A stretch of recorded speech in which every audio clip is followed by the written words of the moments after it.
আসসালামু আলাইকুম everyone, welcome back to my channel cooking corner. আজকে আমি আপনাদের সাথে শেয়ার করব একটা পিৎজা রেসিপি। প্রথম এক্সপেরিমেন্টই আপনাদের সাথে শেয়ার করতেছি। জীবনে ফার্স্ট টাইম আমি আজকে এই পিৎজাটা তৈরি করলাম। তো এতটা পারফেক্ট হবে সেটা কিন্তু আমি বুঝতেও পারিনি, আর এতটাই চিজি হয়েছে। আর কিভাবে কি করলাম আমি সবই আজকে আপনাদের সাথে শেয়ার করব। আপনারাও যদি আমার এই রেসিপিটা সম্পূর্ণ ফলো করে তৈরি করেন, ইনশাল্লাহ আপনাদেরটাও ঠিক আমার মতন হবে। দেখতে যতটা সুন্দর লাগতেছে, খেতেও কিন্তু তার থেকেও বেশি মজা লাগছে। তো চলুন শুরু করা যাক। প্রথমে এখানে আমি একটু কুসুম গরম পানির ভিতর 2 চামচ পরিমাণ ইস্ট নিয়েছি। এখন নিয়ে নিব ময়দা। আপনারা চাইলে আটা দিয়েও কিন্তু তৈরি করতে পারেন। এখানে আমি দুই বাটি পরিমাণ ময়দা নিয়ে নিয়েছি। এখন দিয়ে দিব লবণ, পরিমাণ মতো লবণ। আর ইস্টের সাথে কিন্তু আমি চিনিও দিয়েছি, যাতে একটু পিৎজার রুটিটা যাতে একটু মিষ্টি মিষ্টি হয়। এখন আমি ওই পানিটা অল্প অল্প করে দিয়ে গুলিয়ে নিব, একটা ডো তৈরি করে নিব। তো দেখতেই পাচ্ছেন সুন্দর একটা আমি ডো তৈরি করে ফেলেছি।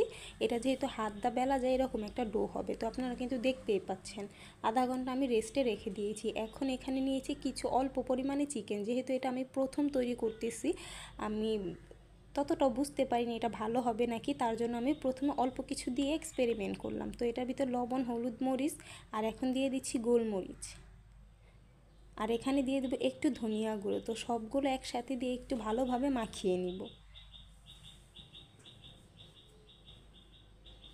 চিকেনটা যত ভালো করে মাখাবে, ম্যারিনেট করুন, পিৎজাটা খেতে কিন্তু ততটাই ভালো লাগবে। তো এখানে আমি মাংসটাকে সুন্দর করে সব মশলার সাথে মাখিয়ে নিচ্ছি। মাখিয়ে এটাকে 10 থেকে 15 মিনিটের জন্য রেস্টে রাখবো। তো এটা মাখানো শেষ, আমি রেস্টে রেখে দিয়েছি। এখন এখানে আসি ডোটা একটা বেলুন ফ্রিতে নিয়ে আপনারা ভালো মতো একটু মথে নেবেন, তাহলে ডোটা একটু শক্ত হয়ে যাবে। আপনারা চাইলে হাত দিয়েও এটা করতে পারেন। আমি প্রথমে একটু বেলুন ফ্রিতে একটু বড় করে নিচ্ছি।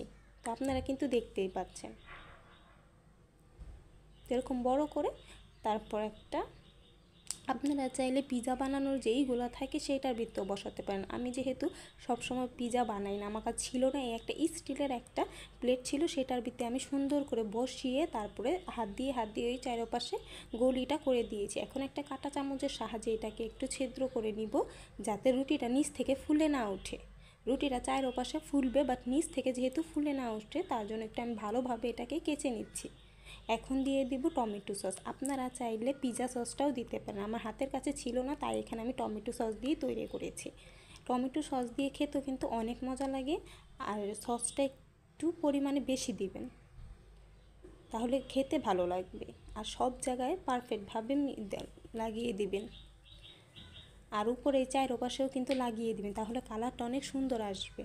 আর এখন আমি দিয়ে দিলাম চিজের পরিমাণটা যত বেশি দিবেন খেতে কিন্তু ততটাই ভালো হবে। এখানে আমি মোজারেলা চিজ ইউজ করেছি।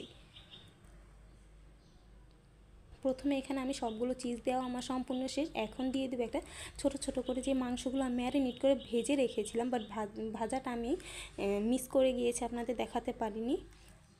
তো হালকা তাওয়ার ভিতরে ভেজে নেবেন, বেশি করে ভাজতে হবে না, একটু হালকা করে ভাজলেই হবে। এখন সবগুলো মাংস আমি একসাথে দিয়ে দিয়েছি। এখন দিয়ে দেবো আবারও আমি উপরে কিছু পরিমাণে চিজ দিয়ে দিব। এখন চিজ দেওয়ার পর এখানে ছোট ছোট করে আমি পেঁয়াজগুলো ছুটিয়ে নিয়েছিলাম পাট, তো এগুলোই এখন দিয়ে দেবো। আপনারা চাইলে কিন্তু ক্যাপসিকাম আরও অনেক ধরনের সবজি, টমেটো দিতে পারেন, বাট আজকে আমি প্রথম, তার জন্য আমি কাঁচামরিচ আর পেঁয়াজ দিয়ে তৈরি করেছি। দেখতে কিন্তু অসম্ভব সুন্দর হয়েছে। আপনারা তো প্রথমে দেখতেই পেরেছেন যে পিৎজাটা কতটা সুন্দর হয়েছে। তো এখানে আমি সবগুলো সাজিয়ে দিয়ে দিয়েছি। আর আমার ভিডিওটা যদি ভালো লাগে, প্লিজ আমার চ্যানেলটাকে সাবস্ক্রাইব করবেন, পাশে থাকা বেল বাটনটি ক্লিক করে রাখবেন, যাতে আমি নতুন কোনো ভিডিও দিলে প্রথমে আপনার কাছে নোটিফিকেশন চলে যায়। এখন সবগুলো দেওয়া শেষ। এখন আমি আবার একটু চিজ দিয়ে দিব, যাতে উপরটা অনেক চিজি হয়, তার জন্য আমি চিজ দিয়ে দিলাম। আর এখানে একটা বড় কড়াই নিয়েছি, কড়াইয়ের ভিতরে একটা জলকান্দা দিয়ে দিয়েছি। এখন সেই উপরে আমি পিৎজার বাটিটা বসিয়ে দিব। একদম চুলার আঁচ কিন্তু একদম লোতে রাখবেন, আর সুন্দর একটা ঢাকনা দিয়ে ঢেকে দেবেন। তো এটা আমার হতে প্রায় 1 ঘন্টার মতো লেগেছে। তো দেখতে পাচ্ছেন পুরাটা কিন্তু পারফেক্ট হয়েছে, রুটি সাইডটাও কিন্তু ফুলে গিয়েছে। আপনারা চেষ্টা করবেন ঠিক একই পদ্ধতিতে বানানোর জন্য। তো আপনারা দেখতেই পাচ্ছেন কতটা সুন্দর হয়েছে। তো দেখুন কতটা চিজি হয়েছে। এটা খেতেও কিন্তু অসম্ভব মজা হয়েছে। আশা করি আপনারা যদি আমার ভিডিওটা ফলো করে 2-3 বার দেখে বানান তাহলে ইনশাল্লাহ আপনাদেরটাও পারফেক্ট হবে। প্রথমবারই কিন্তু আপনারা সফলতা পেয়ে যাবেন। তো আমি আরও একটা আপনাদের সুবিধার্থে দেখিয়ে দিচ্ছি। ভিতরটা কিন্তু একদম পারফেক্টলি হয়ে গিয়েছে। তো দেখুন ভিতরটা একদম পারফেক্টলি হয়ে গিয়েছে। আজকের মতো ভিডিওটা এই পর্যন্তই শেষ। আল্লাহ হাফেজ।